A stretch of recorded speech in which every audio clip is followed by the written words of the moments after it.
what we know is that we are seeing some good downward movement in limited service. Now, both non-management hourly employees and then management employees are now seeing lower turnover than we had back in 2019. So after all the distortion that came from the pandemic and everything that came as a result of that, we are now seeing a return to, I guess, the normal levels.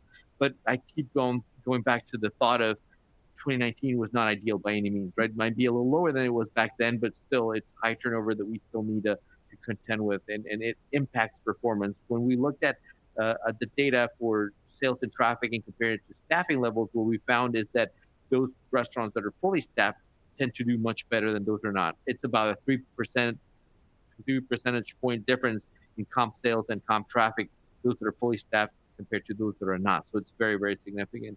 And it's just for the industry overall.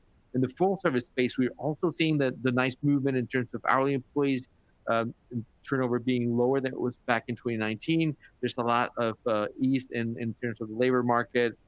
Unemployment has picked up a little bit.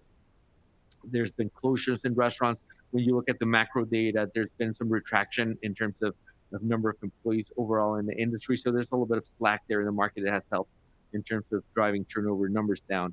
The bigger concern, however, remains in the management turnover for full service. It continues to be back or higher than it was back then in 2019, and the numbers have been a little bit more resistant to lowering. So a little bit more challenge there, definitely on the full service side management.